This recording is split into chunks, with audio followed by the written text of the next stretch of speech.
What's going on? We're audio checking.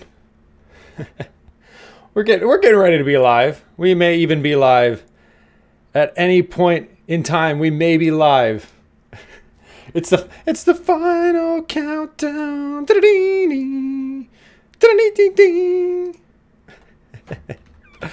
We're almost live.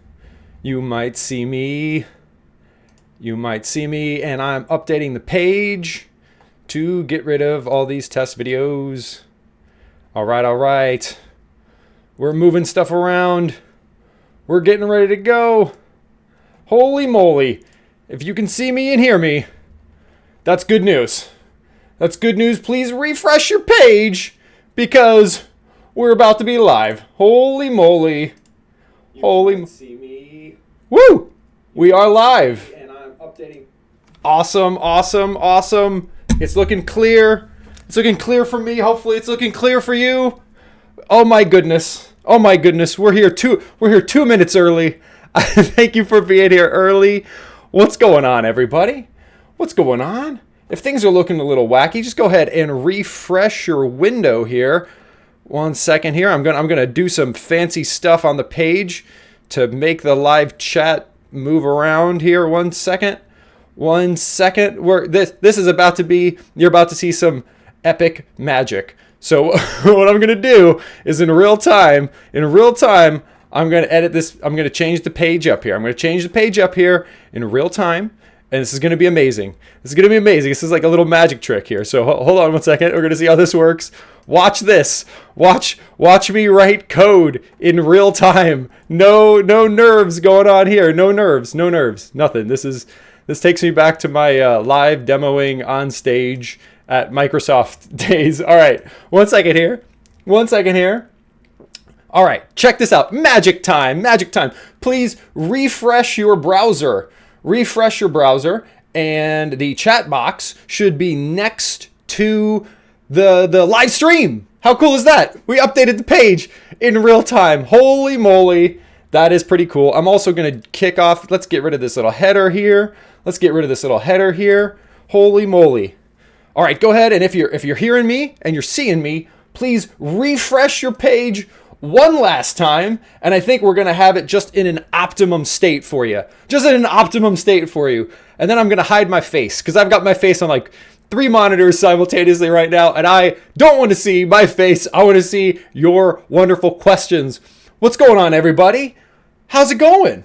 It's not even 5 o'clock yet here, Pacific Standard Time, and we've got a bunch of super prompt, sane Ignite family members. What's going on, everybody? Fagan is in the house. Laura Gone Sane is in the house, and she's letting me know that I am live, and I'm happy to hear that. And let's see, what else? Who else we got in the house? We got lots of people here. Oh, goodness sakes. By the way, refresh your page. If you haven't already, refresh that page. It also looks like my head's getting cut off a little bit. Hold on, I'm going to lower myself down a little bit. I'm going to take the elevator down.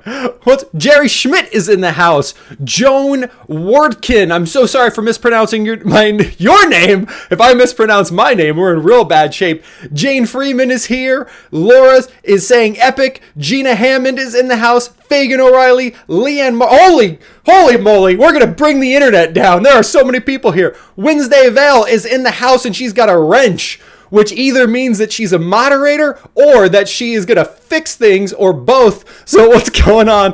Cece is in the house. What's up, Cece? We've got, holy moly, Josh Sane Coach is in the house. Julie Francis is in the house. Lori Sane Coach, I believe, is also in the house. Nolyte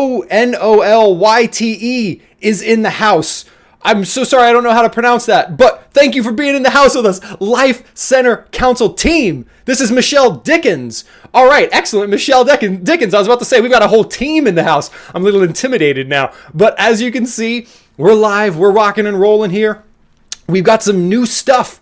We're always looking for feedback. We've got some great feedback and we've made some enhancements. Please refresh your page if you haven't refreshed your page recently because you're going to see a bunch of cool stuff on your page. First and foremost, you've got live contextual help right above your chat. So if chat is not working as you would like it to, you can just click those things and they will give you information just expanding and contracting on the page. That is really cool. Then you also have some help underneath the video of me. And then at the bottom of the page, if you have a question for me, how cool is this? If for some reason you don't want to chat, if for some reason the chat isn't working, or if for some reason you're just like, I don't like the concept of live chat, it doesn't mean you can't ask questions. You can still ask me questions. And hopefully you ask me really deep, involved questions, because that's what these calls are all about. Using that box down at the bottom of the page. Deep questions for Jonathan. We have deep philosophical conversations here, and I will see those questions. They will not be visible publicly. So how cool is that? We've now decoupled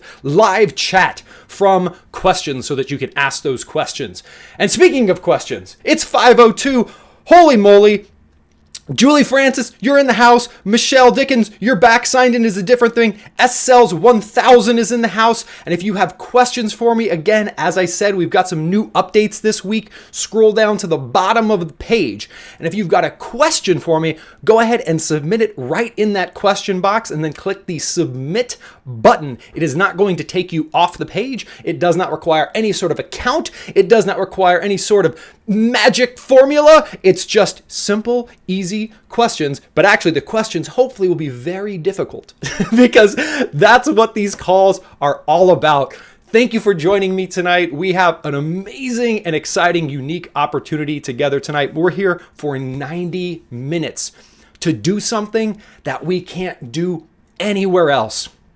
And that is to be interactive and to cover deep, advanced, involved topics that require this kind of format. As you hopefully have seen, your SANE certified coaches, three, if not more, at least Josh, at least Lori, and at least Wednesday are in the house right now. So that is just like the three musketeers. As you have seen, these individuals are so full of sanity, love, and knowledge, and they are available for you 24/7, 365 in your coaching and support group. And I got to tell you, you ain't going to find a more loving community and just support center with so much science. So, I mean, sometimes it can be a little bit tough on these calls because we've got so many wonderful SANE certified coaches who can answer 99.9% of questions that we're like, well, what are we going to do in these calls? Especially when we've got your step-by-step program, which hopefully you're rocking, because this is the whole point of the SANE Ignite program, is to give you the information you need to live your sanity for the rest of your life. This is just a PDF you can download, right? If you click on step-by-step, then you go into the very first course. It's the very first lesson. You can download this PDF, go through the checklist. But the point of all this, the point of all my rambling, in addition to giving people time who are coming in a little bit late, is so that let's use our time here to cover things that we can't cover anywhere else. If you were with us last week, holy moly, that was a fantastic session. We got to go deep into some topics. We got to have a bit of back and forth. We got to do stuff that really requires us being live. So let's do that. Let's focus, for example, just by way of example, are apples sane? That is not necessarily a deep question, not a bad question at all. But that question, you could actually click the little magnifying glass in your Ignite program and actually get an instant answer to that question, which is fantastic. So you've got instant answers on your site. You've got your 24/7 coaching and support group, as well as your one-on-one coaching calls. You got your step-by-step program. So that leaves us here for the next 90 minutes to go deep and to get advanced. So when we say deep and advanced, I want to mention two things real quick. The only thing we can't do is get deep and advanced on medical advice, because it's actually illegal to provide medical advice over the internet. So please, please, please remember that during these calls and with any other interaction with any other member of the SANE team or SANE community, that we are here to be your SANE family and SANE allies, and just one of the team of people that you hopefully have working with you to achieve your wellness goals. And ideally, a medical doctor is going to be in that mix, because you want to make sure you work with your medical doctor for medical issues and let us help you with all your SANE issues. And we're going to go deep. And because we're going to go deep, if you are a new member of the Sane family, welcome. And please don't let this call intimidate you, because we're going to go fast and we're going to go deep. But the call will be recorded and it will be available to you if you click the coaching calls link at the bottom of your Ignite website. So if you want to watch it again, you can watch it as many times as you'd like and just let the information wash over you. If we use some biology terms that don't make sense for you, please, again, don't let it intimidate you. You've jumped a bit into the deep end here with these calls, but it's going to be recorded. And like I said, you're jumping into the deep end, but your step-by-step program is the opposite of the deep end. It is the key. We have spent over 15 years assembling the information you need to know to achieve your eating, exercise, and emotional goals based on the most rigorous science in the world in a simple, fun, step-by-step fashion. So we're skipping to like page 87 sometimes in these calls, but as you go through your step-by-step program,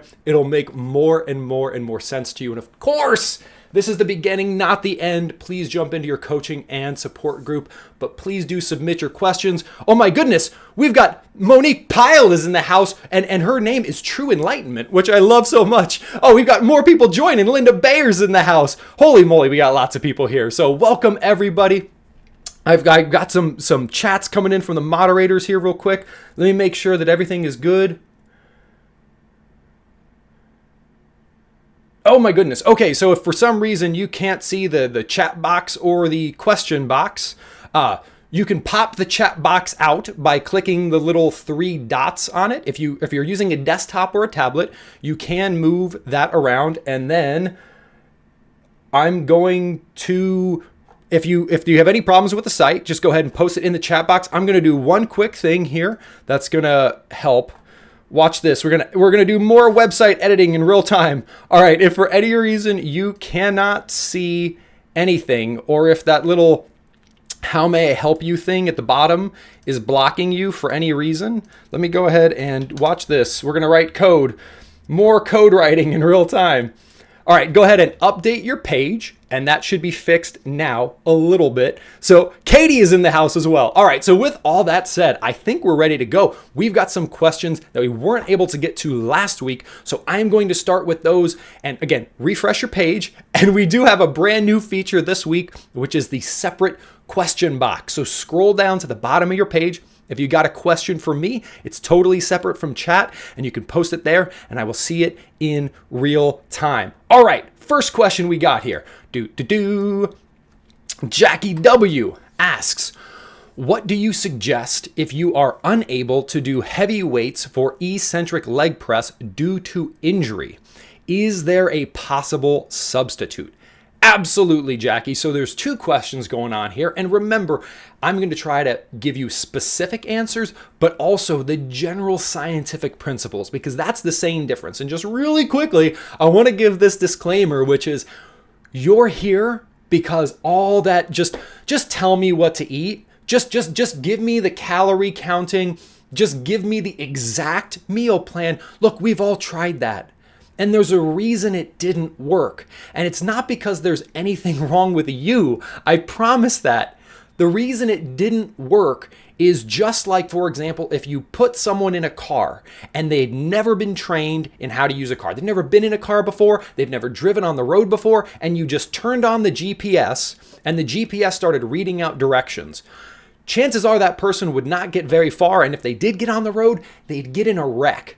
So when these so-called programs out there, when they give us these very specific directions, but they don't teach us the underlying principles, we get wrecked. Right? If that worked, it would have already worked. So what we're always going to do here for you in your Sane Ignite family is we are here for you for the long term. So I'm going to give you specific answers, but then I'm going to tie it back to the general principles, the general scientific proven principles that are going to show you how you can use this knowledge anywhere. And that's really important, because if I read a question, you're like, that doesn't apply to me, turn this off. Please don't do that, because I promise you that while the specific question may not apply to you, the general science that we're going to cover will apply to you. So that is cool. All right, so to that end, Jackie asks, What do you suggest if we're unable to do heavy weights for eccentric leg press due to injury? Is there a possible substitute? So the first thing to keep in mind is underlying this question is, if I can't do eccentric leg press, am I hosed? Am I just like, man, I'm not going to be able to reach my goals? And I got some good news for you. Eccentric exercise, especially the eccentric leg movements, super powerful for metabolic healing. However, any form of exercise is at most 10 to 20% of the, if we're just talking about body fat. If we're just talking about body fat, it is at most 10 to 20% of the equation. What I mean by that is, if you never did eccentric exercise in your entire life, I would be sad, because you would not get all the results you could get. However, you could still get 80 to 90% of all the results you could get if your sane eating and your sleeping and your sane emotional state and your sane support was dialed in. That is absolute science. Exercise is fantastic. It's fantastic for a lot of things, but when it comes to fat loss, that happens in the kitchen. It happens at the dining room table. It happens in the bedroom, which sounds kind of weird, but I mean when you're sleeping. And it also happens here in our minds, because if we cause ourselves a lot of stress is literally fattening. It is literally fattening. Getting stressed about, for example, exact calorie counting, which is why we don't do that here, is like drinking soda. It is just toxic. So the good news here for Jackie or for anyone else is, from a macro perspective, if there is an eccentric movement that you cannot do, it's okay. You can still, with your sane eating and your sane psychology, get 80 to 90% of the benefits. That said, eccentric exercise is super beneficial for many, many reasons. And of course, we always want to focus on our largest muscle groups first, because that is going to give us the most bang for our buck. After all, the reason we're exercising is to exercise our muscles. And if 60 to 70% of our muscles are below our waist, which they are, then it makes sense that 60 to 70% of our effort should be spent below our waist. So to Jackie's question, if you can't do eccentric leg press, and if you're not familiar with what an eccentric leg press is, I can't demo it because my camera doesn't go that low and my legs don't bend that high. But let's imagine that this is me. An eccentric leg press is a movement you do where you're kind of seated and you push on resistance like that. So if you can't do heavy eccentric leg press, definitely try light eccentric leg press. Now, of course, if anything ever causes you pain, I strongly recommend working with a physical therapist to find a program that works for you. And I do recommend a physical therapist rather than sometimes a personal trainer, because physical therapists usually have PhDs and they're usually well-versed in science. Whereas some personal trainers, not all, you can get a personal trainer certification in about 2 weeks online. They're not all created the same. So if you've ever heard of someone who became a minister, for example, to marry two people, if you become a minister online in 2 weeks or in 2 minutes, the same thing can apply to personal training. So that's just something to keep in mind. All right, anyway, so there are 2 other movements that you can do for your legs. They are called isolation movements, and they are not going to be as beneficial as the compound movement of an eccentric leg press, but you can do what's called leg extensions, where you sit down and you kick your legs out, and you can do that just eccentrically, right? So you're going to lift with 2 legs, drop 1 leg, and then lower with 1. And then you can do leg curls. So that's for your quadriceps, the front of your legs. Leg curls, bloop, you're flipped over. You're curling your legs up with 2 legs, down with 1. So those are 2 great alternatives. And of course, you can work with a physical therapist to specify that more. Oh my goodness. All right, so let me go ahead and grab a quick drink. Michelle Dickens, and this is getting carried over from last week. Michelle, I apologize that we weren't able to get to your question last week. And I want to make sure the video is looking a little bit, hopefully the video is not choppy for you here. Let me do a quick check. All right, cool, we're back. We're back in action. There was a little video choppiness going there, but we are back here. The internet needs to speed up. Go faster, internet. All right, next question here from Michelle Dickens. Michelle Dickens asks, is plant-based protein powder good? Why whey? Smiley face, smiley face. I do love the two emoticons there, Michelle. Is plant-based protein powder good? I love this kind of question because it gives me a lot of room to work with. Why whey? Michelle, here is the answer, and this is going to be really helpful for everybody. So please grab a pad of paper and a pen if you don't have one, because we are going to cover some really important science here. All right. As you know, hopefully, sane eating is all about quality. So it's not the quantity of calories you're consuming, it's the quality of calories you're consuming. Now, we can also look at quality of everything, quality of thinking, quality of exercise. We can also look at the quality of macronutrients. When I say macronutrients, you've probably heard of, or maybe you've heard of, micronutrients. So that's things like vitamins and minerals. Macronutrients are the primary ways that our body gets calories. So protein, fat, carbohydrate are the three primary macronutrients. And we can look at the quality of each type of macronutrient. The way we look at the quality of protein, and this will answer Michelle's question, is there are a couple measurements, and one of them is biological availability, which just means how easily is your body able to synthesize or utilize this protein. So not all proteins are created equal in their quality in terms of the body being able to use them. So an example of this in general is that plant-based sources of protein are less biologically available to your body than are animal-based sources. And what that means is that, for instance, this is not literally true, it's figuratively true.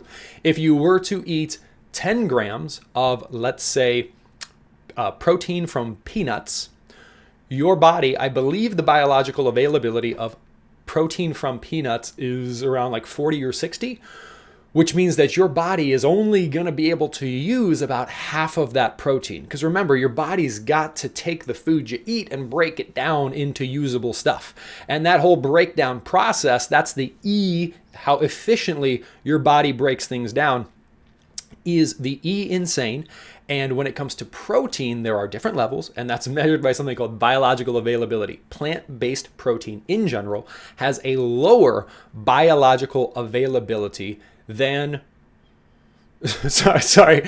The question just disappeared. Lori, what are you doing to me? No, just kidding. It's fine. The plant-based protein has a lower biological availability than animal-based protein.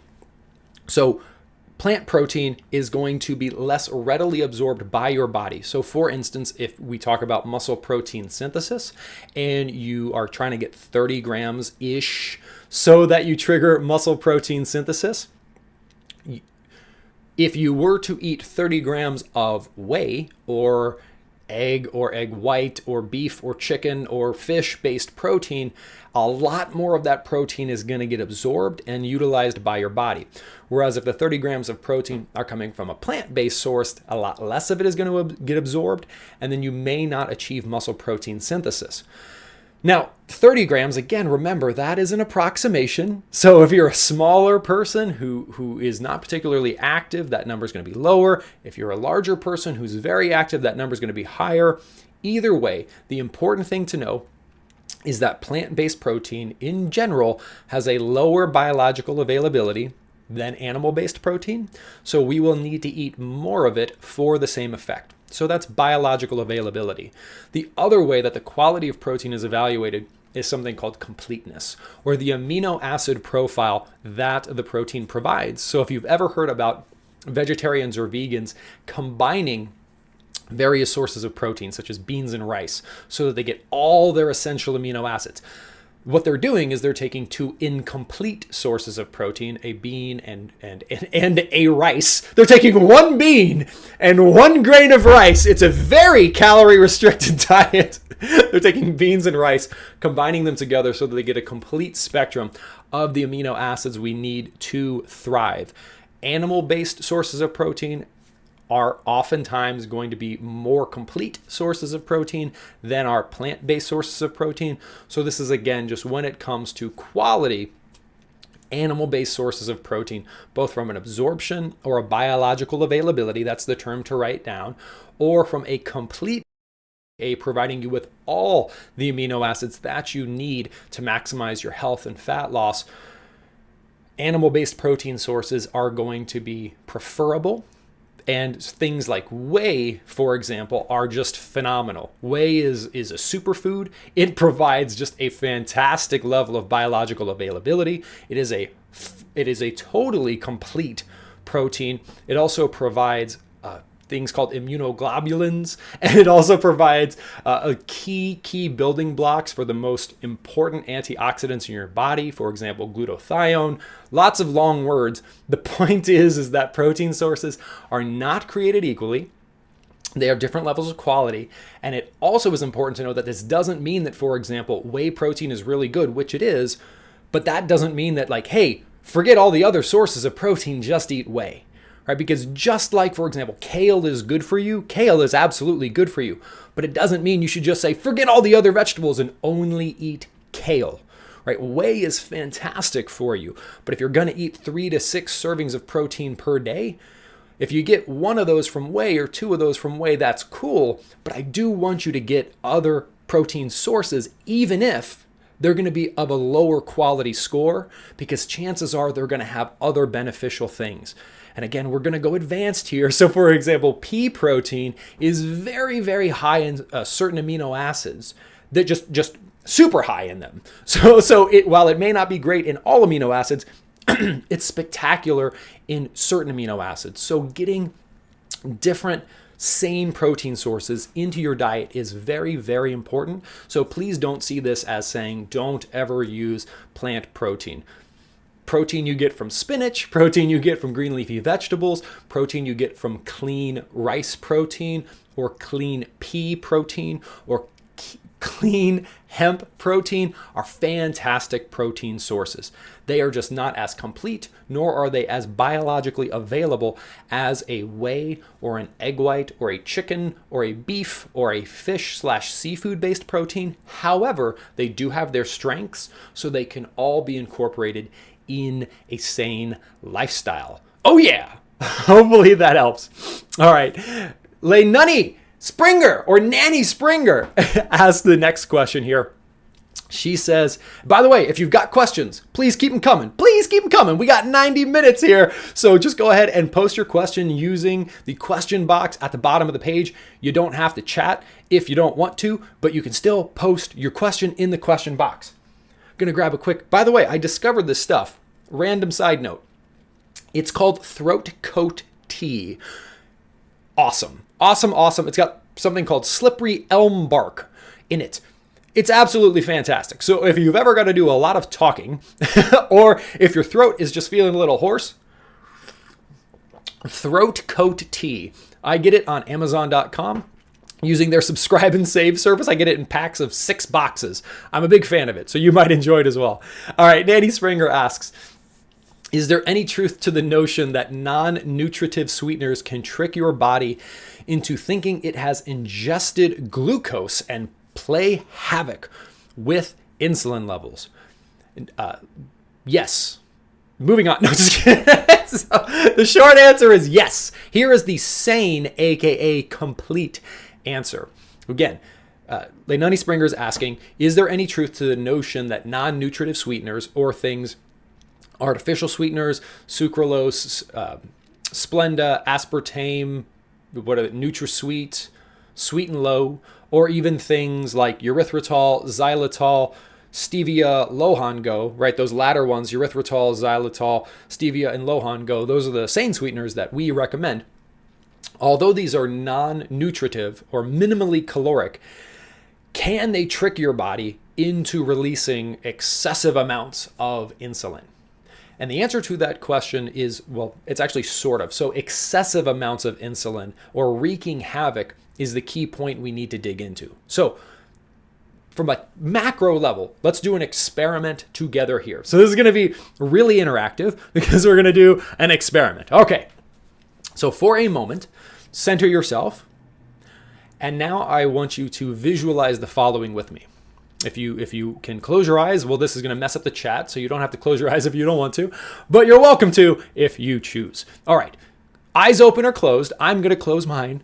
Let's imagine that you are at the farmer's market or at Costco, and you see some delicious fresh lemons.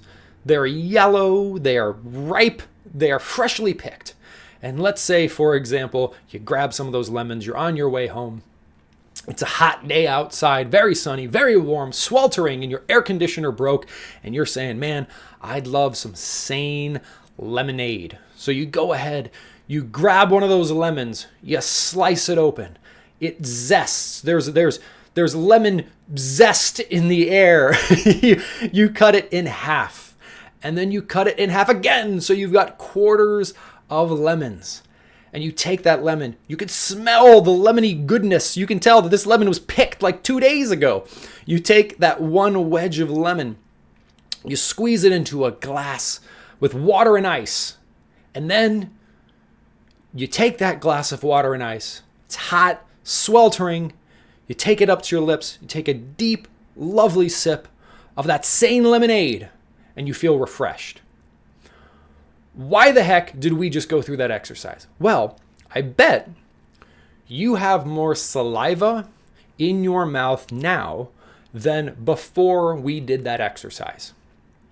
AKA, the act of thinking about eating lemons tricked your salivary glands into secreting saliva into your mouth. If that is not true, or that is, hopefully it's true. If it's not true, don't say anything. If it's true, tell me it's true. No, I'm just kidding. Almost certainly it is true, because we've all had that experience of that picture or that photo is mouth-watering, right? What does that term mean? It's mouth-watering. That term means when we visualize food or certain things in our mind, it can trigger a physiological reaction. It can cause our mouth to water. So that said, we can actually do things with our insulin levels just by thinking about sweets.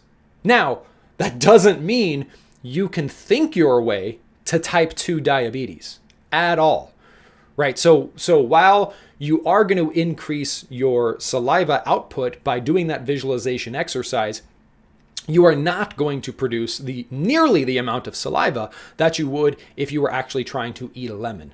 Similarly, while you can absolutely change your hormonal state, aka insulin levels, just by thinking about eating sweets, related to that, yes, anything that makes your body or your brain think that you ingested something or are about, that's the visualization, or are about to ingest something that could require the hormone insulin, aka sugar, in order for it to be metabolized, yes, that can cause an insulinic response. However, it is not going, that is not the if you are struggling with diabetes, for example, or prediabetes or blood sugar issues, it is almost certainly not due to the consumption of non-nutritive sweeteners. So while they can have an effect, it's one of those areas where it's not the thing that's causing the problem in the first place. So I would recommend that we don't focus on it, because again, if something isn't the cause of the problem, focusing on it will not be the solution, because it's not the cause, and it will actually distract us from solving the problem. The one thing to watch out for with any form of sweetener, be it nutritive or non-nutritive, is less about, so there are risks to using excessive amounts of non-nutritive sweeteners. I don't think those risks are, and the science support that those risks are not, that they're going to cause insulin havoc. The more significant risks have to do with your tastes and your perception and psychology around food. What I mean by that is, the taste of sweet, just like, I mean, for example, if you know people that like spicy food, they like spicy food. The more spicy food they eat, the higher level of spice they can consume, right? This is how our body works. If you drink some alcohol, your body becomes tolerant of it. You need to drink more alcohol for the same result. So the more we use sweeteners of any kind, the more sweeteners we need to use in the future to get the same result. And as a corollary to that, things like sugar snap peas, which are naturally sweet, if we're used to things that only have sweeteners added to them, things like sugar snap peas are not sweet. So this is often why children don't like vegetables. Children are not genetically programmed to dislike vegetables. No person is genetically programmed to dislike anything. And if you'd like proof of that, just look at all the different foods that people eat all around the world. Now, 5-year-old children eat different things in Africa than they do in Russia, than they do in China, than they do in Japan, than they do in Australia, than they do in Canada, than they do in Brazil, than they do in the United States. So it's not as if 5-year-olds like X. 5-year-olds like whatever they're served, and then they get used to it. But if 5-year-olds are given saturated, sweet stuff, everything else is going to taste bitter or tasteless in contrast, and then they're not going to like anything other than sweets. So you try to give them water and they say, why would I drink this? It's not sweet. So I think, and the science supports, that the risk with non-nutritive sweeteners is not so much with your hormone levels. The risk with non-nutritive sweeteners when used in excess, or in the context of artificial sweeteners in any amount, I do not recommend that, but things like xylitol, erythritol, low-HON-GO, stevia, again, fine, but in moderation, is we just don't want to train our body to only like the taste of sweet. We want to enjoy all the tastes available to us. Sweet, salty, umami, bitter, so on and so forth. We want to enjoy them all. So, non-nutritive sweeteners. 1, please don't use artificial sweeteners ever, if possible. 2, if you're going to use non-nutritive sweeteners, stevia, low-HON-GO, xylitol, and erythritol, and use them in moderation, not because they're going to cause crazy hormonal problems, but more so because we just want to make sure that we savor the sweets we eat and that it's not the only flavor that we enjoy. And frankly, when we go sane, we want to resensitize ourselves to the taste of sweet. So if we can start to move a little bit away from the sugar and sweet addiction that's been forced upon us by the food industry because they put sugar in everything, the better everything else will taste. And just imagine for a second if sane food just automatically tasted radically better. Just vegetables taste better tomorrow. That sounds crazy, but if you ask people who've been sane for 3 months, 6 months, a year, that's exactly what happens consistently. Your tastes change, and sane food starts to taste as good, if not better, than insane food. So that's good news. All right, another question from Nanny Springer. What is your opinion on taking probiotic and digestive enzyme supplements? I believe that it can be very, very helpful. I think it is fine. The only thing to watch out for is with any kind of supplement, please just keep in mind that in the United States, at least, the supplement industry is completely unregulated. So this sounds crazy, but you could go to your kitchen, you could get a bottle, you could fill it up with tap water, you could print out a label on your computer and call it Leigh's Miracle Eczema Cure, and then you could sell it on a website. Well, you couldn't say cure; they would come. So you could call it Leigh's Miracle Eczema Optimizer, and you could sell it on a website today, and no one could raise any issues with that because you're calling it a supplement. You're not making medical claims, so you can kind of do whatever you want. That's obviously terrifying, right? So you go to Costco, you go to Kroger, Piggly Wiggly, go to Amazon. Anything that's a supplement is not regulated, and they can say basically anything they want about it except curative claims. They can't say this cures heart disease. That's why when you see things like CoQ10, it will say it optimizes heart health, or it can help decrease the risk of heart disease. They can never make causal claims. So can probiotic and digestive enzyme supplements be useful? Yes, with any supplement or anything ever in that arena. just be careful. And that is part of the reason that we provide store.sanesolution.com, Sane Store, where we provide powdered superfoods, because these are foods rather than synthetic supplements. And that's a whole different ballgame because food is regulated extremely heavily. That's why it took us 2 years to get those bacon crisps ready for you. It is a totally different ballgame when you're dealing with food. So as a general rule of thumb, dealing with food rather than supplements will help you. But if they're good, high quality supplements, they can be very, very beneficial. All right, Mom T asks, what is a good way to relieve constipation? A great way to relieve constipation is to eat lots of non-starchy vegetables and to blend them. So Sane smoothies going to help with constipation quite a bit because that is an immense amount of fiber. And the fiber is broken down into an easily absorbable way. So Sane smoothies, awesome for constipation. I'm not really sure how much else. If you're drinking a lot of water and you're drinking a lot of Sane smoothies, most individuals, if they experience anything, experience the opposite of constipation. In fact, we talked about that last week. So oftentimes when you go Sane, you're going to have to ease your way into eating a lot of non-starchy vegetables, because if your body's not used to it, you will have the opposite problem of constipation. So the answer to constipation is going to be increase your non-starchy vegetable intake, and if it's possible to blend them, that will also help to relieve constipation. 1 second, I'm going to drink some of my magic throat coat tea. All right, next. If I eat 1 or 2 whole eggs in a meal without other protein, do I count the eggs as protein or as fat? From Patricia Duff. Excellent question, Patricia. So first thing, I do want to give everyone just a quick reminder that in your step-by-step program, there is a wonderful resource right in your very first course. It's called the 7 Days to Sane Jumpstart, and it outlines the food groups and some serving size guides. So that's going to be an excellent resource. If you haven't gone there, please go there. In fact, one of your Sane certified coaches, Raina, just created some amazing stuff around meal plans, and we link to it from there. So again, log into your program, click on step by step. The very first course is called Orientation. It's the first or second lesson in that course, and it's going to talk about serving sizes and a bunch of other good stuff.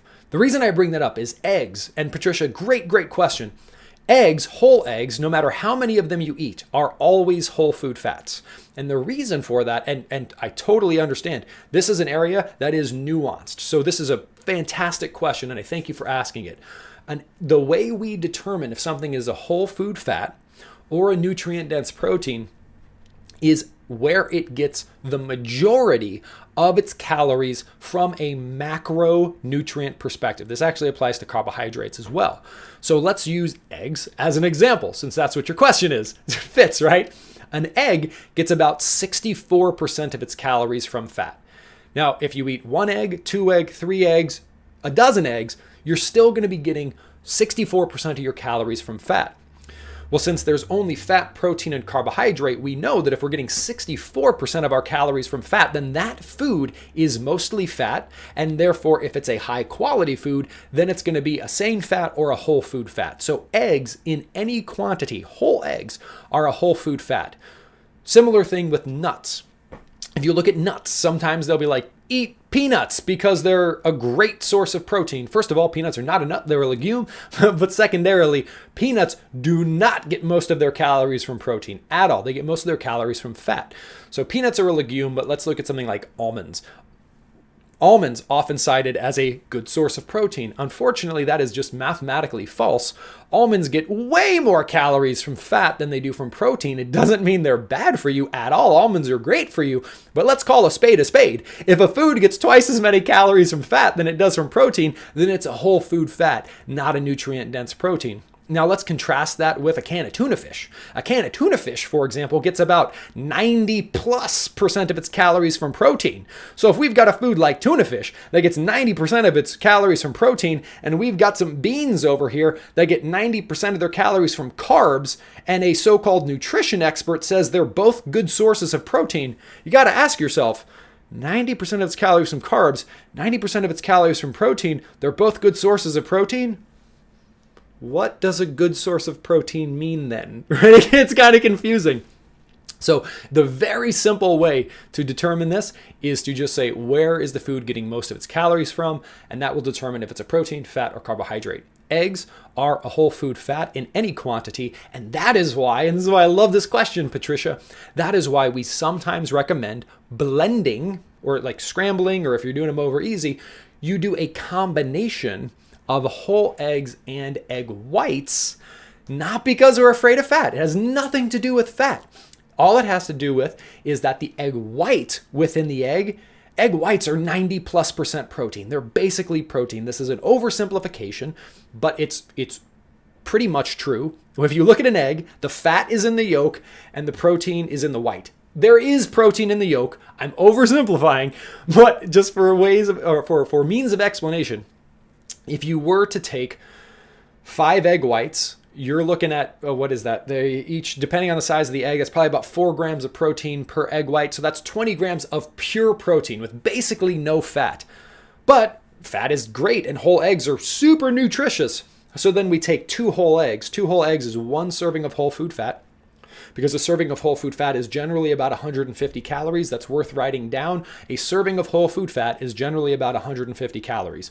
Because if you know that, then you know, for example, 1 egg, which is about 90 calories, is not a serving of whole food fat. You'd have to eat 2, which is approximately 150 calories, to have your serving of whole food fats. So we've got 2 whole eggs. That's 12 grams of protein. We got 4 egg whites. That is 16 grams of protein. I did the math wrong the first time. You put them together, we got 28 grams of protein, which is fantastic. So that is 28. That's almost 30. That would be a fantastic protein and fat source for our breakfast. And then if we threw some vegetables in there, or we had a sane green smoothie, we get 1, 2, 3 servings of vegetables. We got our 1 serving of nutrient dense protein and our 1 serving of whole food fats. We've got a complete sane meal for breakfast, and that is awesome. So thank you for that fantastic question, Patricia. Hopefully that makes sense.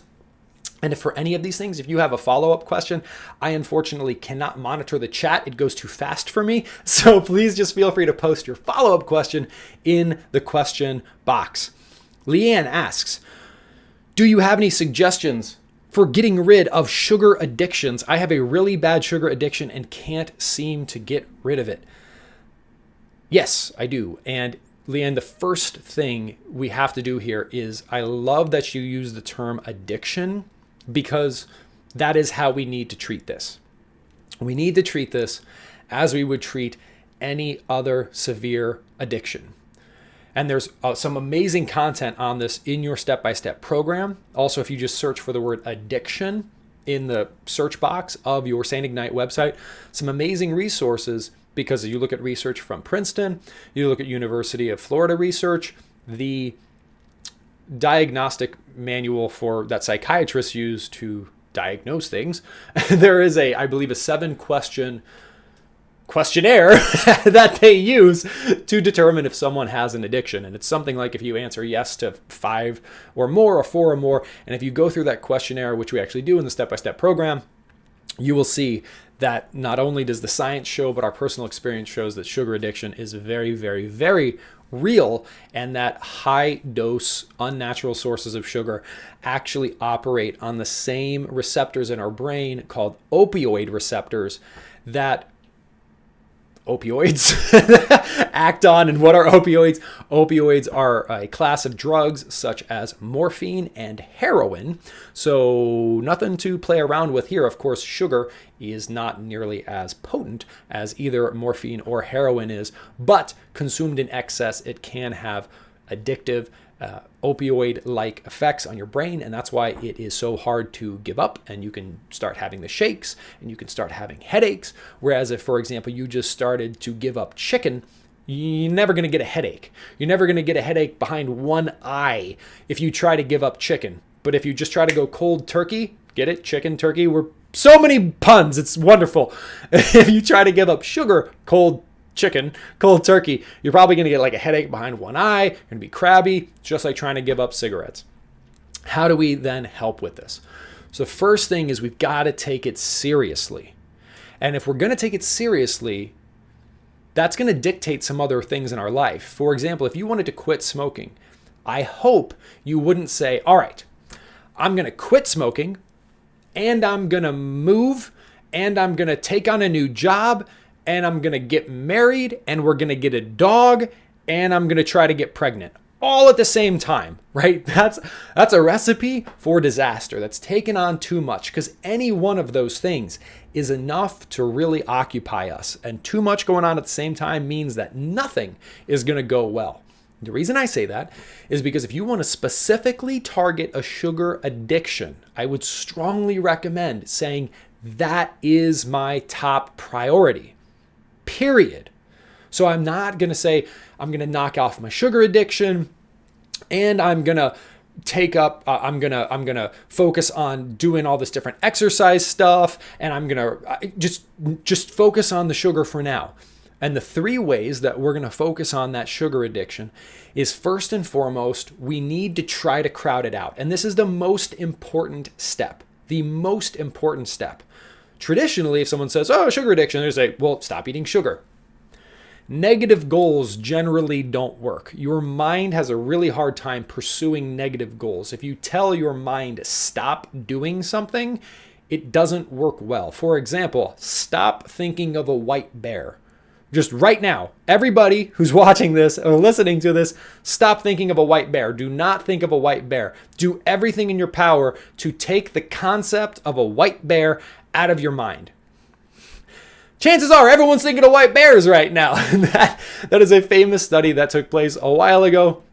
It just shows you how your brain works. You tell your brain not to do something. What happens is your brain spins up a little process, which is constantly on the lookout for that thing, which means the act of trying to not do something actually brings it into your awareness more, which means it's more on your mind. Do you think it's easier or harder to give up sugar if sugar is constantly on your mind? It's harder, right? So our primary focus is, one, to acknowledge that this is a big deal and to give it the attention it deserves. Two is we're not going to focus on a negative goal, aka give up sugar. We're going to focus on a positive goal of crowding sugar out with sane foods. And the way we do that, broken down into two parts. First and foremost is non-starchy vegetables. The number one thing from a dietary perspective that you can do to help with sugar addiction is to ensure that every single day for 30 days, you consume double-digit servings of non-starchy vegetables, period. Period. Nothing else I'm going to say will have nearly the impact on your sugar addiction as that, because not only will that crowd out room for sugar, but it's also going to flood your body with nutrition that helps avoid cravings. It's also going to resensitize your taste buds to bitter. And the more you like the taste of bitter, the less sweet will appeal to you. You can see this in the changes that humans experience with age. Children that have a younger palate, as a general rule of thumb, enjoy Kool-Aid more than they enjoy wine. And that might sound silly, but let's think about Europe where children do drink wine. So Kool-Aid, or look at grape juice, which is grapes, versus wine, grapes. Children, big fans of grape juice, very sweet. Adults, they'll drink grape juice, but most adults would much rather have wine. So as we get older, bitter becomes more appealing to us. The more bitter things you can consume, the more your palate will adjust to the taste of bitter, and the less you will like sweets to begin with. So we want to focus on those non-starchy vegetables. That's approach number one. Uh-oh. It looks like the stream stopped. Hang on one second here. Whoops. We're coming back. We're coming back. All right, so some people may have just lost the stream, but we're back. Whoops. Okay, hang on one second.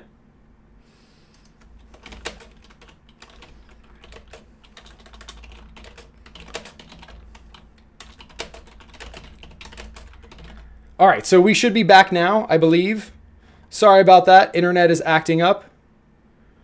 So, yep, it's coming back. Video is coming back. Smiley face. Okay, sweet. We're back. Woo! Live. We're live. Woohoo! So remember, if there is any problems with the video, the recording is gonna help us here. This is one of the challenges with live events. I do apologize, and it is the reason we always record everything. So I apologize. Please do refresh your browser if you're experiencing an issue. And Lori's telling me it's back, so we're good. Okay, so we're crowding out our we're crowding out sweets with our non-starchy veggies, which are also helping us to reacclimate our taste buds to bitter. The second thing is we have to find sane substitutions for the sweets, right? I love sweets, period. If I had to never eat sweets to be sane, I would not be sane. So the answer is not to give up sweets.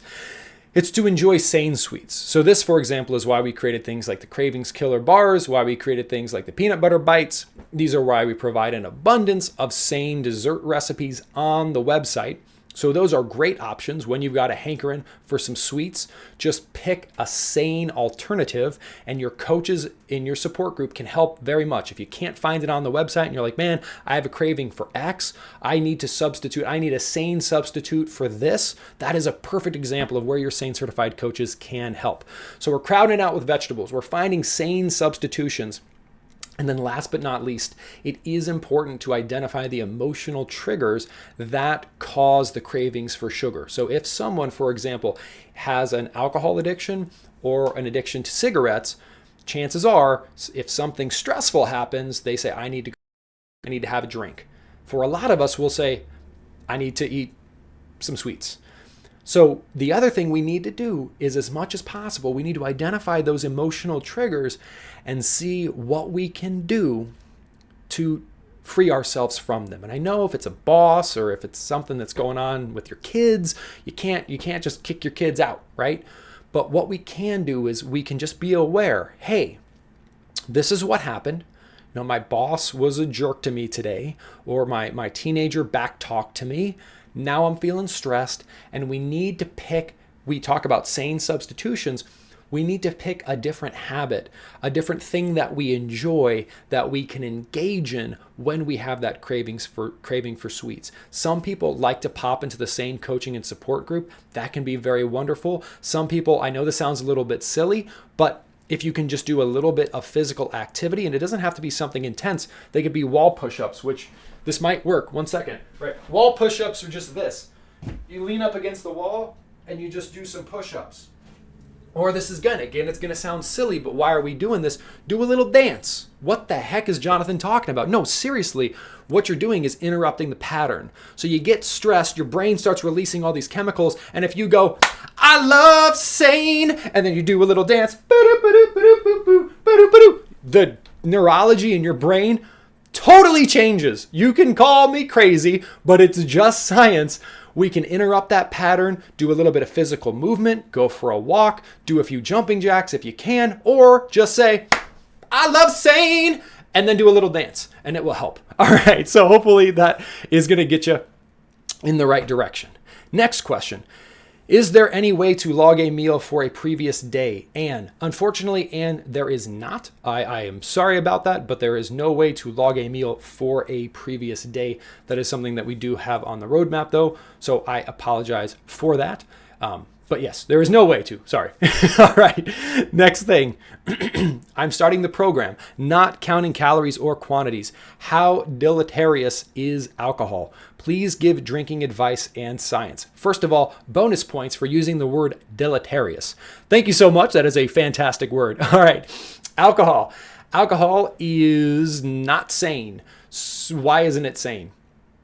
It's not sane because when we look at sane, we look at satiety, aka how much something fills us up, aggression, the hormonal impact, nutrition, how many essential vitamins and minerals and protein and amino acids it provides, and efficiency, how efficiently can your body store it as fat. So alcohol does not provide any essential nutrition. It is not particularly satisfying. It does cause negative hormonal impacts on our body, and the calories from alcohol is quite calorific. Protein provides 4 calories per gram. Carbs provide 4 calories per gram. Fat provides 9 calories per gram, and alcohol provides 7.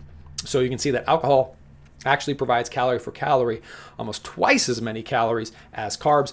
That does not in and of itself mean it's bad for you, because calories are just energy, but the alcohol is not going to bring anything positive along with those calories. Of course, red wine has some antioxidant benefits, but we can get those antioxidant benefits elsewhere without also consuming alcohol. That said, you can absolutely drink alcohol while going sane. It's just like anything else. We want to make the sanest choices. Right? Sane is not about you can't do this and you must do that. Like all those draconian. If you're going to say deleterious, I get to say draconian. Like all those draconian programs out there. It's about progress rather than perfection, and about self-compassion and love and proven science. So what are the sanest sources of alcohol? The sanest sources of alcohol, in short, are going to be clear, have no sugar added, and be hard liquor. So on a spectrum, right, gin or vodka are going to be the sanest sources of alcohol. Why? Because they're going to give you alcohol and they're going to give you minimal calories along with it, which if the calories are low quality, which they are in the context of alcoholic beverages, we want to consume as few of them as possible. So for example, gin and tonic water, unsweetened, is about the sanest alcoholic beverage you could ever drink. So like gin, vodka, hard, clear liquor is over here. A strawberry daiquiri would be over here. So highly sweetened, right? Taking, I don't drink a lot. Actually, I don't drink any alcohol, but that's for separate conversation. I don't actually know what's in a strawberry daiquiri because I don't drink alcohol, but imagine a drink that has dark liquor in it plus a bunch of sugar. Not good, right? And beer, unfortunately, also not going to be an ideal source of sane alcohol. It's just not the way you want to go. So when you're picking an alcohol source on a sane lifestyle, you want to look for the clearest and the hardest source possible. Mixed drinks, anything with sugar, quite bad. If you have to drink beer, go for the least calorically dense beer possible. So I think there are these low carb beers. That's going to be a good choice. Wine is a better choice. And then even better than wine is clear, hard liquor. And again, you can drink alcohol and still be sane. Alcohol is not sane. So hopefully that's helpful.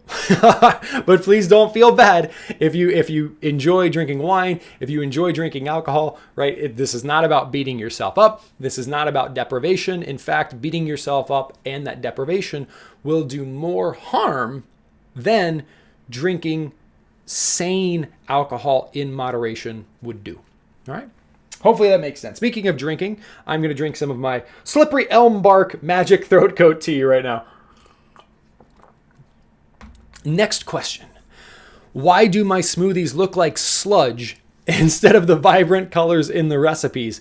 Is that normal? They taste good. This is from Fagan.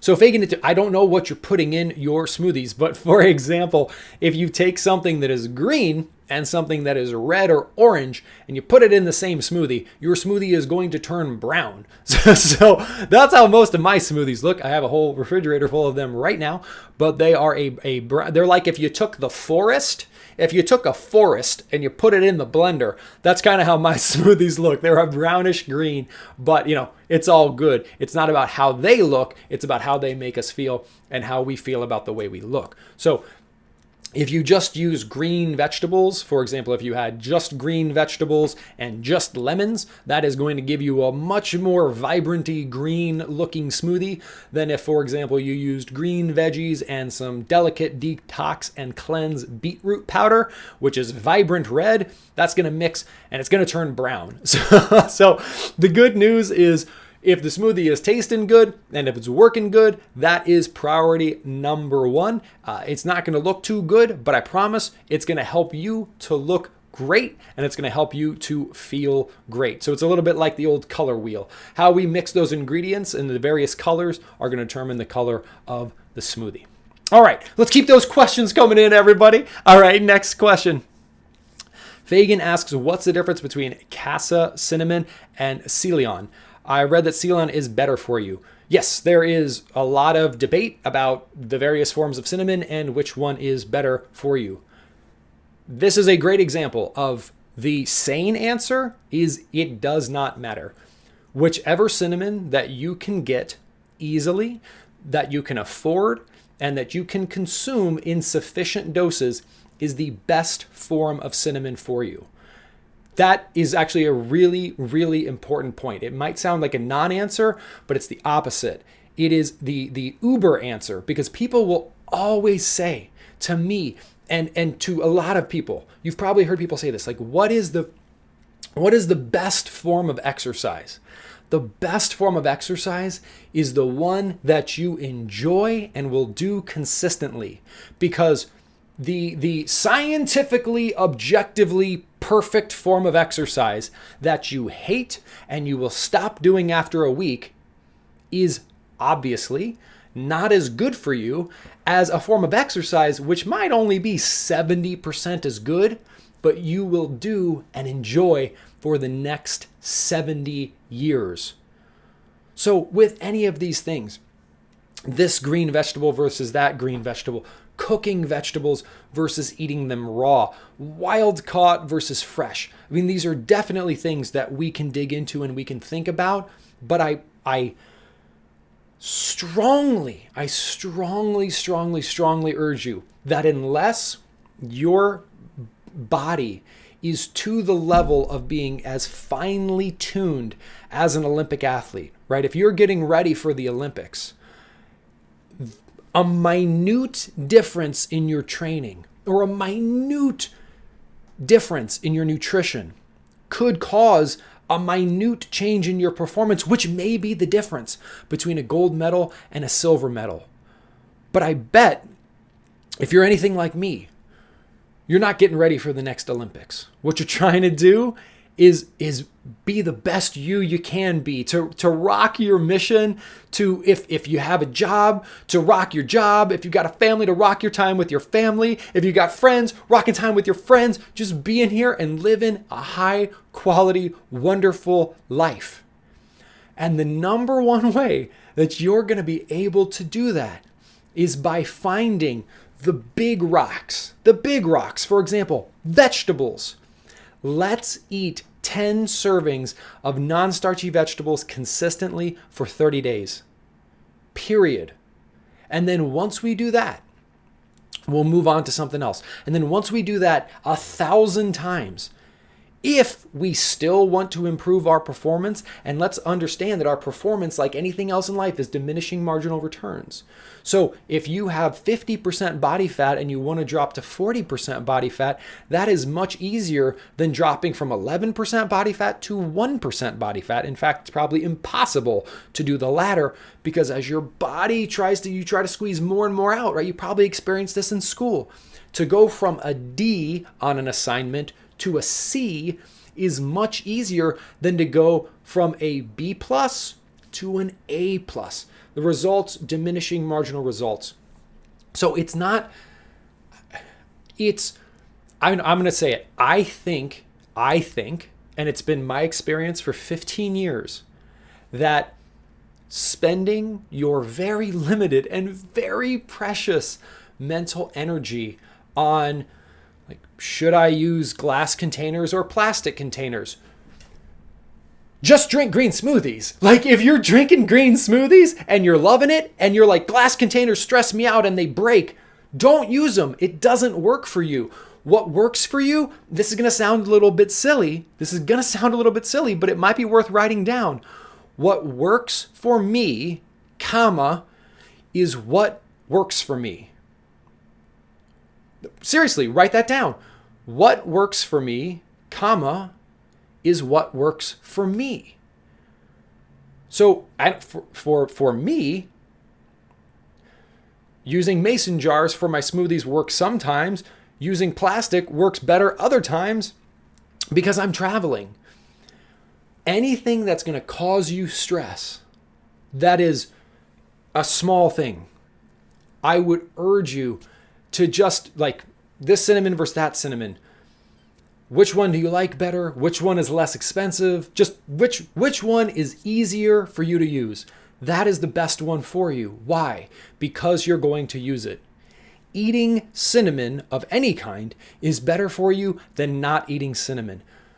Consistency and gradual progress over time is the secret.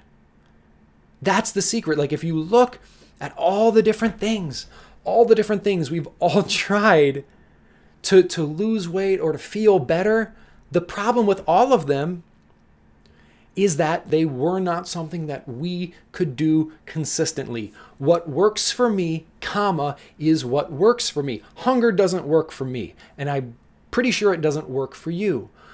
Feeling like you need to be perfect all the time doesn't work for me, and it's probably not going to work for you.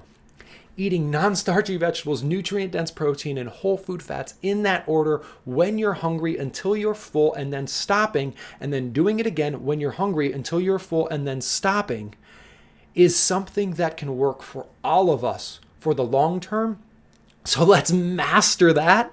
And then let's master getting loving, rich social support, and let's master physical movement, and let's master sane psychology. Then once we've done those things, we can totally dig into these hacks that we sometimes hear about on the internet. But again, I promise you, think about it a little bit. Here's a useful analogy. If you went to the gym, it's going to sound a little bit funny, but I do think it's a useful analogy. If you went to the gym and you saw somebody and they had a little mini dumbbell or barbell on their finger, and they were doing this, little finger curls. And you said, what are you doing? And they said, well, I'm exercising. I'm working my finger muscles, and I'm going to increase my overall metabolic health because I'm exercising. In one sense, it is true. They are working their finger muscles. That finger will be stronger as a result of what they're doing. But what is equally true is they're not spending that time and they're not spending that effort working their big muscles, the muscles that are really going to make a difference. So it's not technically that the finger curl is a bad exercise, but the finger curl can become a bad exercise if it distracts us from doing eccentric leg presses. And that's what happens so often when we read all this stuff on the internet and we look outside of your Sane Ignite program. It's going to throw all these finger curls at you. It's like, yes, that's probably good, kind of, if you're already so advanced that you can spend time doing finger curls because all your muscles are so developed, and then you can do finger curls. But I know maybe a silly analogy, but let's remember that we only have a fixed amount of mental resources. We only have a fixed amount of emotional resources. And we only have a fixed amount of time. We want to make sure that we take a sane approach to our mental, physical, and chronological resources. And the way we do that is by focusing on getting those big things right consistently in a way that works for us. So I know the answer to your question is pick whichever one works best for you, because what works for you is what works for you. And hopefully that shows you, again, the difference in the sane approach.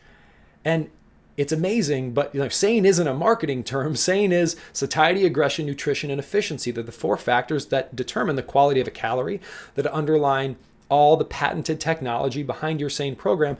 And it's amazing that it spells out the term sane. And whether it's the universe or a higher power, it's amazing, because what we're talking about here is just a saner approach, lowercase sane, right? We are here. We are not living to eat. We're eating to live. So I want to get you to that place, and your Sane certified coaches and the rest of your Sane family want to get you to that place of what we call nutritional serenity, where everything other than eating and exercise becomes the focus of your life. And those other things simply fuel. Eating and exercise fuels abundance and empowerment in the rest of your life. It doesn't dictate the rest of your life. All right. Good stuff. How much cinnamon is okay from Jerry Schmidt? It's pretty hard to overdo it with cinnamon. You do want to work with your medical professional because cinnamon does have blood thinning properties. So if you're on any form of blood thinner, anything like that, generally work with your medical professional. As a general rule of thumb, cinnamon will become disgusting before you eat too much of it. So, I mean, if you're eating a teaspoon, 2-3 per day, you're probably fine. Work with a medical professional. Cinnamon is one of those things where it will very likely be disgusting before you overconsume it. And we do want to consume a decent amount of cinnamon because it does have some beneficial effects to us. But if you have any concerns about the amount of cinnamon you're consuming, please do make sure you check with your medical professional. All right, next question. I haven't heard you talk much about carbs. Someone who is overweight with diabetes, is your approach different? Do you talk more about carbs? So if you are overweight with diabetes, you want to definitely focus on low carb SANE. So SANE out of the box does allow flexibility, and we can always be as flexible as we'd like. SANE is non-starchy vegetables, nutrient-dense protein, whole food fats. And you can have low fructose fruits. The reason we don't talk about carbs so much is if you do that, non-starchy vegetables, nutrient-dense protein, whole food fats, you will take in only the highest quality sources of carbs, and you will have phenomenal impacts on your blood sugar. So the goal with SANE all up is we don't want to talk too much about calorie counting and carb count and all this kind of stuff. What we want to focus on instead is like so many non-starchy vegetables, nutrient-dense protein, whole food fats, that we crowd out concentrated, low quality sources of carbs such as sugar and starch. So in some ways, while we use different words, we do talk about it. For example, we say sugar and starch are very insane, and we talk about non-starchy vegetables are the sanest foods in the world. Non-starchy vegetables are carbs, sugar and starch are carbs. Non-starchy vegetables are extremely satisfying, that's the S in SANE. Low aggression, that's the A in SANE. Low is good in that context. They're highly nutritious and they're inefficient. So vegetables, non-starchy vegetables, are going to be very nutrient-dense sources of carbs. And you'll also notice I use the term non-starchy vegetables. And that also has to do with carbs. That's why things such as like a sweet potato is not a non-starchy vegetable. It's not something that's sane because it's not going to provide us with the highest quality sources of carbs possible. So to answer your question, while we don't necessarily talk about carbs, literally using that word, first of all, you're very right that it's an extremely important topic.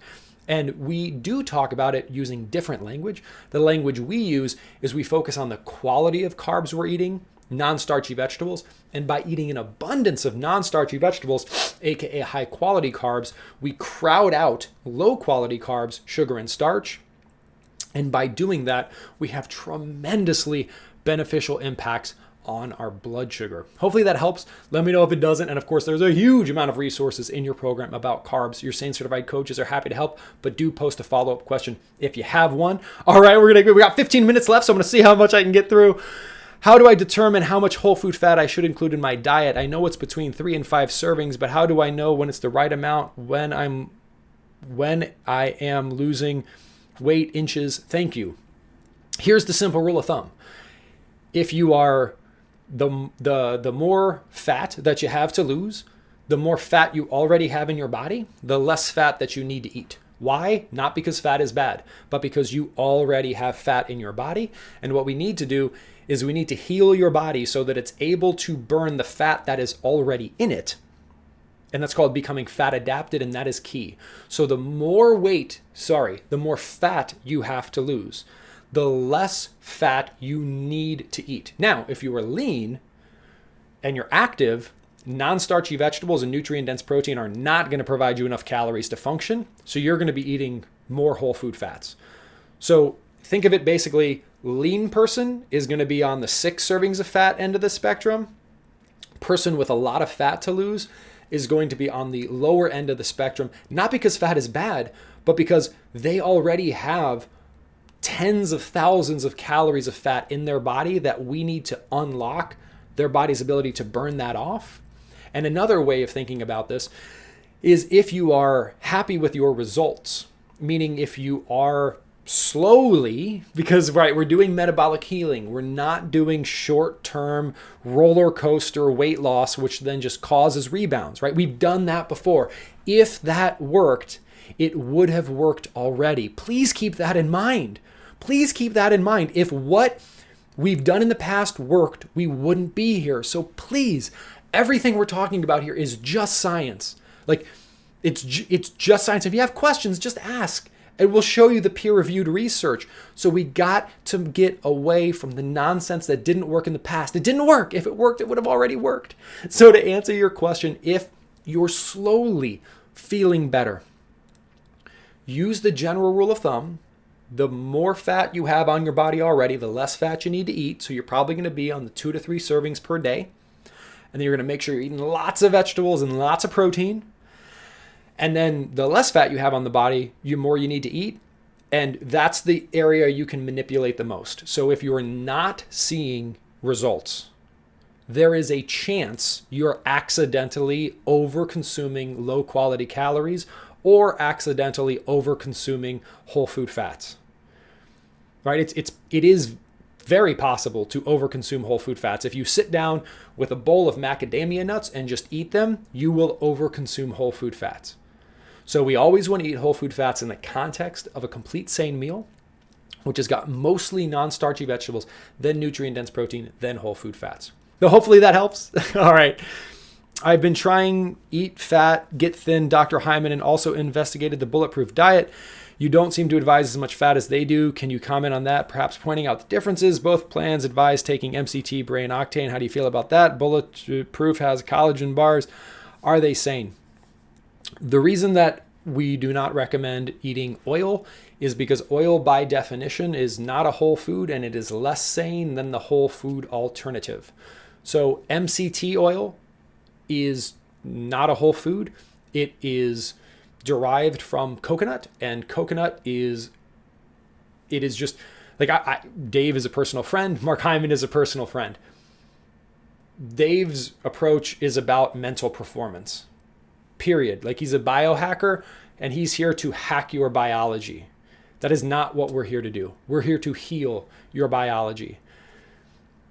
MCT oil is pure calories with no nutrition. It's just calories. I know this sounds radical, but if you take MCT oil is concentrated fat. What is sugar? So you take a sugar beet, you extract all the sugar out of it, and now you have concentrated sugar. Coconut oil is concentrated fat. Sugar, table sugar, is concentrated sugar. We go sane and we heal ourselves when we eat whole foods. So we eat coconut and we get medium chain triglyceride, which is why MCT oil is supposedly good for you. Now, Dr. Mark Hyman, his advice around fat, again, that just depends on how strict you want to be with various levels of sanity. If you're going to eat no carbs, none, it is totally possible to eat more fat. Basically, non-starchy vegetables, one way to think of this, non-starchy vegetables are non-negotiable. If we want to heal ourselves, we got to eat double-digit servings of non-starchy vegetables. And then protein. A minimum of 3 servings per day is non-negotiable. We got to eat that if we want to heal our body. But now we have some flexibility. So if you're going to go low carb, ketogenic, right? Dave Asprey is recommending a ketogenic, extremely low carb diet. So if you're on a ketogenic, extremely low carb diet, yes, then you can absolutely eat more fat. Absolutely. Think about fat and carbs as just a ratio. The more this is carbs, this is fat. If carbs go up, fat goes down. If fat goes up, carbs go down. So I would suspect that Dr. Mark Hyman and Dave, in what's being read, are advocating just more fat, lower carbs. And that's personally, the research shows that is a great approach. That is a great approach. It's just intimidating for a lot of people. So that is not what we focus on insane, not insane, out of the gate. So sane, again, it's just a template that we can adapt. So if you're going to go really low carb, so no starches, no legumes, none of that stuff, no sweets, then you can absolutely eat more fat. Absolutely. But that's just not how a lot of people want to eat for the rest of their life. And like we said earlier, what works for me is what works for me. If that works for you, rock it. I personally would not advise taking MCT oil. I would not advise eating any form of fat, isolated fat or isolated sugar by itself. I recommend whole foods whenever possible. So hopefully that kind of answers your question. I sadly don't know anything about Bulletproof's collagen bar. Collagen is great. If you want an ideal source of collagen, our Cravings Killer Bacon Crisps provide wonderful amino acids that are found in collagen, which are great for you. Collagen is fine. I don't know what else they have in their bars, so I unfortunately can't speak to it. But I do know that we have some sweet sane bars, so you might enjoy those. Thank you, Carol. That's a fantastic question. Hopefully that helps. We got 9 minutes left, so I'm going to see how many more questions I can get. Anne asks, I hear a lot about what we should and shouldn't eat. Is there a cutoff time of day which you should cease, desist your veggie munching, or is that more a question of listening to what your body has to say? Awesome way to phrase that question, Anne, because if it's veggie munching, no. You can eat non-starchy vegetables whenever you want, in whatever quantity you want. In fact, going back to the question earlier about sugar addiction, having vegetables that you can quote unquote binge eat is something that has worked for me and for a lot of people for a very long time. So if you just feel like you need to just eat a bunch of food, which I feel like all the time in the evening, I eat raw cabbage. I love just red raw cabbage. It sounds a little bit crazy. Love it. Cucumbers, love them. Sugar snap peas, love them. Costco started carrying bags of cauliflower rice. Just raw cauliflower rice. I just crush it because I just want to fill my stomach up.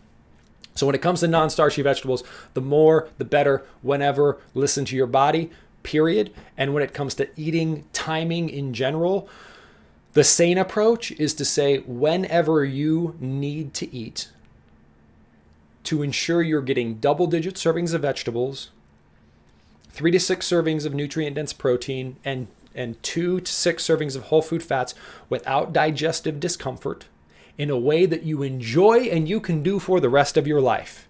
That is the frequency and times of day that you should eat. Fantastic question. Going back to protein versus carbs, if we do eat beans and rice, do we count protein or insane? And insane. Rice is completely insane. It's a starch.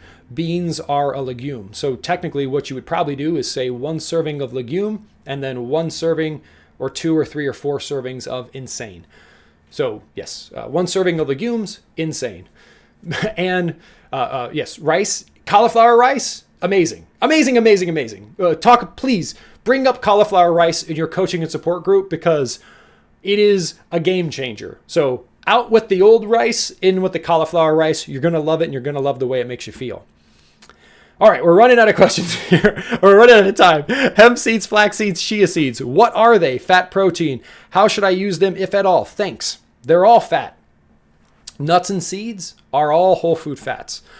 And the way you can tell that, if you want, is you can go to Google and just type in hemp seed nutrition facts or flaxseed nutrition facts or chia seed nutrition facts. And then usually there's a USDA has a database. There's this cool visualization tool where it'll say like, hey, this food gets 60% of its. So if any food gets wherever it gets most of its calories from. So it's going to get most of its calories from either protein, either fat, or either carbs or carbs. Whichever of the 3 macronutrients it gets most of its calories from, that's what it is, protein, fat, or carb. And if it's a high quality source of protein, fat, or carbs, that determines if it's sane or insane. Hemp seeds, flax seeds, and chia seeds all get the vast majority of their calories from fat. They are all whole food sane fats. How should we use them? However you want. You can use them. There's some wonderful recipes on the Sane recipe database website where you can make grain-free granola. You can use them in a baking mix that we have on the website. You can use them as a thickener in your it's like Sane ice cream recipes. You can use them in your smoothies. You can use them where you'd use grains. They're fantastic. I have no idea how many chia seeds I eat in a day. I don't mean like the individual chia seeds. They're quite small. I probably eat a couple thousand of the individual seeds, but I don't know. I eat a lot. I get the vast majority of my calories from shredded unsweetened coconut and chia seeds. So big fan of them. Check them out on the website. Grain-free granola, as anywhere you'd use grains in general, and then in your smoothies, fantastic, fantastic, fantastic. And Gwen, heating your vegetables, does blending them for 3 or so minutes count as heating? Yes, it does. Well, it depends on what kind of blender you're using. If you're using a Vitamix, yes, because you're essentially boiling them, but it's not going to be as if you boiled them for an hour. So yes, you're heating them, but it's not going to have a huge impact. And then we got 5 minutes left, so I'm going to try to get the one last question that has been submitted here. How long does it take to the videos to be posted to the website after the coaching call? From Kate Lee. At most 72 hours, but sometimes as soon as the next day. And you can see them by clicking the coaching call link at the bottom of your website. And boom, we got 4 minutes left, and I actually answered all the questions. So thank you so much. All right, but we have to end this week's call with a homework assignment and with a bit of inspiration like we try to do every week. And I'm going to do something that we've never done before. And I'm going to ask you to stick with me on this one, because we got some wonderful feedback from last week's assignment that it was really helpful for some people and that some people weren't actually able to do it. So we're going to do a little repetition this week. And I have something special for you, which let me pull up here real quick because I want us to do this together. All right, where is this? All right, so we're going to go post this in the chat. That might not work for you. HTTP : whack whack boom. All right, so don't click on that link if you don't know, if you're not super, okay, it should open in a new tab, but if you don't know what that means, be careful, because I don't want you to lose this page. If it opens in a new window, just press the black back button. If it opens in a new tab, that's cool too, because I want us to do something together this week. I think this might be a new tradition, and I will come up with a new homework assignment in the future, but this one is so important. What I've done there is I've shared with you something that I believe your SANE certified coaches already shared with you in the coaching and support group last week, which is a poem/reflection. We've never done anything like this before, that we created with the help of the SANE certified coaches and some amazing members of our SANE family. And I've provided a link there because I want to make sure that you print that out. Your homework assignment for this week is to click on that link. Please print this out. And please, if you can just go there now, as soon as this call ends, I need you to print it, or go to work tomorrow or the library tomorrow and print it out and put it on your fridge. And right now, that's your homework assignment, is to do that. And then part 2 of your homework assignment is to read it out loud twice a day. I know that sounds like, just tell me what to eat. If that worked, it would have already worked. I swear to you, and I'm sorry, I don't mean to frustrate you. I mean, and your whole SANE family means, to help you and heal you. And what failed you in the past will not do that. What will heal you is to heal your mind first. And the way we do that is by discovering our sanity. And I hope this reflection helps. And you can download it, print it. Please read it. Your homework assignment is to read it twice a day, every day for the rest of this week. Report on it. Report on how it goes for you in the SANE support group. And I'd love for us to close this session. We've been together for 90 minutes. Thank you so much for sharing your evening with me by reading this together. So if you're able to open it, that's great. You can read along with me, or you can listen, or you can grab it later. But let's close with this reflection, and hopefully you're going to hear this out loud 14 more times over the next week, because you're going to read it aloud. Okay, here we go. This is called My Sanity. If just tell me what to eat worked, I would be eating it already. If counting calories and points worked, I would be thin already. If trying to be perfect worked, I would be perfect already. So what works? Well, what haven't I tried yet? Courageous consistency? Unconditional self-love, calm patience, sane eating. That is what works to achieve a different result, I will take a different approach. Living sane works. It will. It's proven biology. So I will give myself the courageous consistency, unconditional self-love, calm, patience, and proven sanity that I deserve. And with 6 months of patient, consistent, and self-loving sanity, I will permanently enjoy the energy, body, health, and happiness of my dreams. I will be sane. Thank you so much again for going on this sane journey with us. I and your entire sane team are so grateful for your support and trust, and for you sharing 90 minutes and some tech hiccups with me and with your Sane Certified coaches tonight. Thank you so much. Blessings and so much gratitude, and I look forward to seeing you again soon. Bye-bye.